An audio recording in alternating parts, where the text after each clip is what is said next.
Yeah, the setup for my journey was a lot of output, ministry, teaching and coaching, high school ministry, fellowship of Christian athletes, marriage ministry with former players and students. And then I was also in the discipleship groups where I was getting discipled by 3 other pastors, and then I was multiplying quickly and grabbing other guys to disciple. And then all that came crashing down in July 5th of 2018.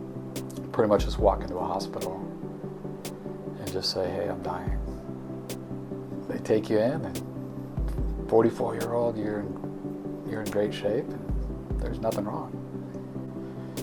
I'm like, oh yes, there is, you know. And so I just went on this journey where I could barely walk around the block and have to come back and lay down. Former players and students would ask me to officiate their wedding. One of them wasn't doing so well, so they needed to find some counseling. And then I had one buddy that his wife, they had moved to Nashville, sold their house, used all the proceeds to try to get her healthy and get to the root of some of her depression. And they ended up at Rock House. So that her testimony, I kept hearing about. And the Holy Spirit just used that to like, wow. Got enough courage to call Rock House and for the couple so I could save face. But the Lord put it on my heart, if they ask you to go in, go in. And just the prompting on the heart was just permission to heal. First things I noticed was I came in with a 10 out of 10 in anxiety, just a tangled mess that they're unwinding. And just the kingdom principles, the way God has set it up for a deeper heart to be discipled and transformed and sanctified. But it was shocking, like 6 months later, my anxiety went from a 10 to a 2 with no medications. And I was like, okay, God did something. This works. This is effective, supernatural. It was a miracle for me. So the byproduct of that was I went in because I'm drowning, and all of a sudden I see it affect my marriage. Like just the lens, just how it feels.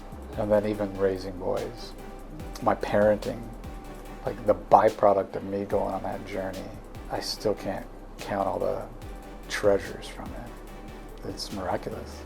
Yeah, if you're hearing this and you're considering it, like going into to get biblical counsel, to go to the deep dive of the heart, obviously it's the best decision you'll ever make, because as your heart is healed and delivered, the byproduct is everything you want in life.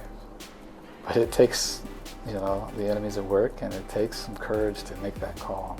And it's that lie that I'm okay, I'm a leader, I'm a dad, a spiritual leader. It's the lie that they all need it, but I don't. I can't get help. And I bought that lie and ended up in the hospital.